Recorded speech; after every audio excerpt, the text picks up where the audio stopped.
Адахан Мадумаровқа чыққынчылық бойынша иш қозғалды. Қазақ чегәрачылары қармап кеткен студент қачан қайтарылады? Музыкант Рузахонов Алматыда қиынауға қабылғанын мойындады. Саламатсыздар, эфирде айтмақчы программасы. Бүгінгі күнге алынған маңызды делген жаңалықтар менен танышып алыңыздар. Жогорку кеңештеги бүтүн Кыргызстан фракциясынын лидери депутат Адахан Мадумаров өзүнө карата чыккынчылык беренеси менен кылмыш иши козголгонун билдирди. Мадумаров муну 100% саясий иш деп атады.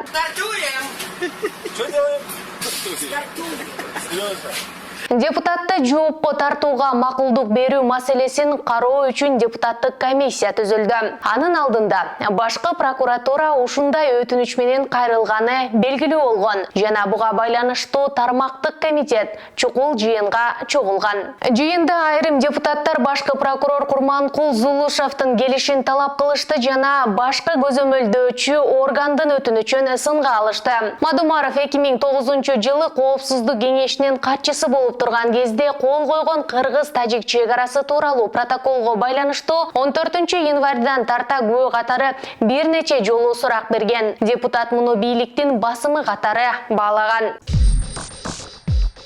Кыргыз-казак чек-арасынан казак чек-арачылары кармап кеткен кыргызстандык студенттин маселеси парламентте бүгүн 10 февралда да көтөрүлдү. Жогорку кеңештин депутаты Акылбек Түмөнбаев бул боюнча бир ай мурда протоколдук тапшырма берилгенин, азыркыга чейин натыйжа болбой жатканын айтты. Да ладно. Ал өз сөзүндө бүгүн да протоколдук тапшырма берели. Ошол инибизди ата-энесинин колуна кайтарып, мамлекеттик деңгээлде чечип берсек болот эле деди. 22 жаштагы Сыймык Өмүрбек уулу 10 январда кармалган. Апасы Чынара Тамаева окуя Ысык Көл облусунун Төп районундагы Каркыра жайлоосунда болгонун, уулу мал издеп жүрүп коңшу өлкөнүн чек-арасына кокусунан өтүп кеткенин айтып, президент Садыр Жапаровдон жардам сураган.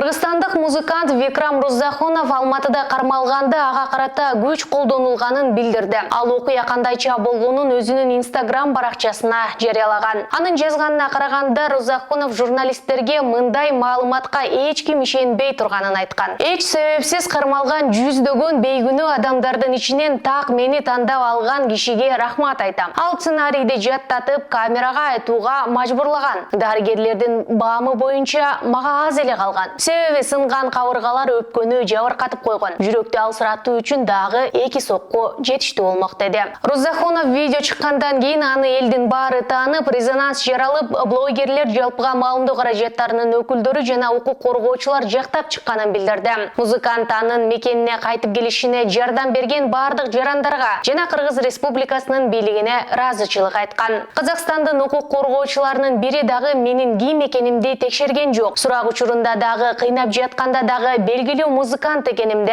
аты жөнүмдү интернетке жазышса эле чыгарын айтып жаттым. Бирок укпастан шылдыңдашты деди Рузахонов. Ушул жана башка жаңылыктарды биздин сайтыбыздан жана социалдык тармактардагы баракчаларыбыздан көрө аласыздар. Саламатта калыңыздар.